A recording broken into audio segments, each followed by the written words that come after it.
Emotion is our enemy. Emotion tends to get us to do the wrong thing at the wrong time.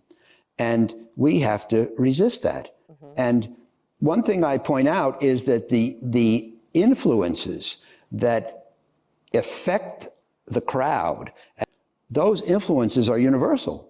And I feel them too.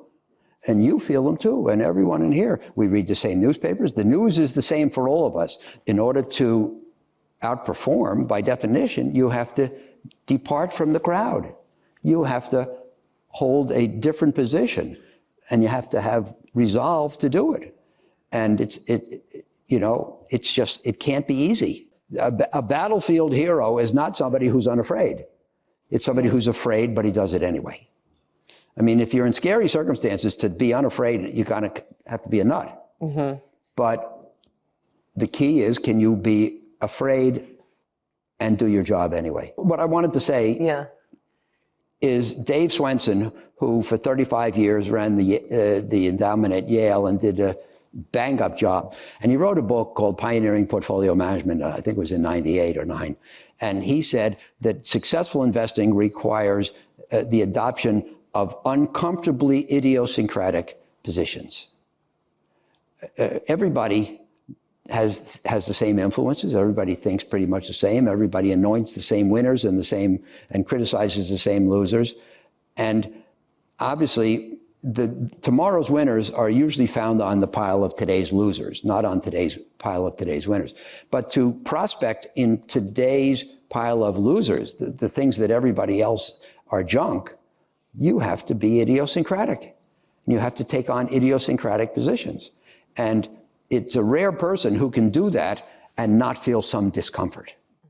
So I think that those two words, uncomfortably idiosyncratic, tell a huge part of the story. But you have to do it. And you have to, when Lehman goes under, you have to buy. You can't sell. The point is, in order to be a great investor, you have to dare to be great. But then around 2015, I said to myself, but everybody dares to be great. Everybody's willing to be great. But it had come into another focus for me. So I wrote Dare to be Great 2, which I would recommend you read, not 1. And in order to be a great investor, you have to dare to be different, as I just explained. You have to be willing to do some things that are unpopular and by definition will look crazy to others. You have to dare to be wrong, because there's nothing you can do I think the goal in investing for professionals is to be above average. Investing is a funny business. It's really easy to be average. You just buy an index fund. It's really hard to be above average. But if you want to be above average, everything you do in the interest of being above average exposes you to the risk of being below average. You overweight certain stocks, that's potential error. You avoid certain stocks, that's potential error. You diversify abroad versus the US, that's potential error. You buy high beta stocks, low beta stocks, etc. You hold some cash. There's nothing you can do in the interest of being above average that does not expose you to the risk of being below average. So if you dare to be different, you have to be willing to be wrong. So I reached two important conclusions. It's not what you buy, it's what you pay. And success in investing doesn't come from buying good things, but from buying things well. And if you don't know the difference, you're in the wrong business. Literally. So everything you buy should offer some combination of excellence of quality and or attractive price. You don't want to buy a great company at a terrible price. You probably don't want to buy something which is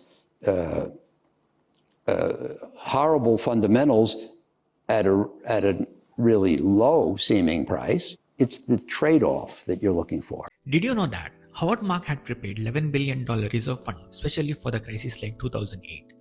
Marks and Oaktree had become increasingly cautious as early as 2005-06. By 2007, They were preparing for the possibility that the credit bubble would eventually burst. Instead of chasing the market, they raised a massive reserve fund so they would have capital available when others need to sell. And then the crisis came. When Lehman Brothers collapsed in September 2008, panic took over financial markets. Investors were rushing for exits, asset prices were collapsing, and fear was everywhere. Oaktree did the opposite. They began aggressively deploying capital into distressed assets, investing roughly $500 to $600 million a week for around 15 weeks. While everyone else was thinking about how much worse this could get, Oaktree was thinking about what they could buy at those prices. And those investments ultimately generated billions of dollars in gains for Oaktree and Howard Marks. But here's the important lesson. Oaktree did not make those bets because they knew exactly where the bottom was. They had prepared for the moment when opportunity would appear. And that's what uncomfortably idiosyncratic looks like in practice. Because great investing isn't just about having the right information. It's about having the psychological strength to act on that information when your emotions are screaming at you to do the opposite. You might believe that the businesses you own will be worth far more 10 to 15 years from now.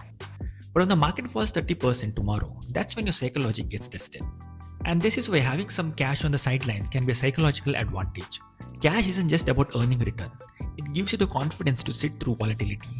And more importantly, the ability to take advantage of opportunities when everyone else is forcing to sell. But becoming a great investor requires something more.